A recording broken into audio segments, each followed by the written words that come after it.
Jamie, Yes. how did you relate to Shrek being a performer for more than 4 decades and this time performing the iconic Shrek? How did you relate to him? It was very easy to relate to him because syempre parati akong kontrabida. So I always look like the bad guy and therefore I'm always treated like the bad guy. So yung maganda playing Shrek is hindi naman talaga siya bad guy. I just look that way. So I relate to that every day. May mga umiiwas sa akin sa mini staff kasi mukha akong goon. You know, so it's so nice to actually be playing this role and the children will be able to say na parang, uy, pwede rin ako maging hero. Correct. Pwede rin ako maging, you know, yung hero in my own story. How did you live up to portraying an iconic animated character? Mahirap. Mahirap. Kasi syempre may nagagawa yung mga cartoons na hindi mo magawa. Correct. Diba? Sa tunay yung buhay. So I think the whole process that we're going to be discovering with our director Dexter and our choreographer Kipen and our musical director also will help shape that process. But I think it's parang kung makuha mo lang yung truth tsaka yung essence ni Shrek, everything else is mechanical. Kaya mong i-rehearse, i-put on yung mga movements.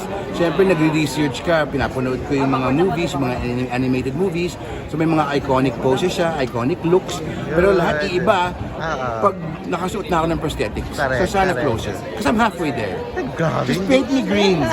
Diba? Pero what's the most challenging, Sir Jamie? Playing Shrek as the ogre or playing Shrek as the prince, the guwapo? Well, playing him as the ogre is going to be much harder. Kasi yung acting mo, tsaka yung energy mo, kailangan tumagos sa prosthetics eh. Correct. I mean, nakaka-enhance yung prosthetics, yes. Pero yung mga usual na nuances mo na nakukuha mo as an actor, hindi makikita kasi this is not going to be my skin. Correct. These are not going to be my hands. Correct. So that's the challenge that I think that the production is preparing for, that we are all preparing for also. Pero I think kung makuha mo yung puso ni Shrek, game na. Paano nyo tingin nyo, paano mo makukuha yung puso ni Shrek? Ano ba yung essence of Alam mo, si Shrek, yung maganda kay Shrek, he's an underdog. He just wants to be left alone. Because the world has not treated him right.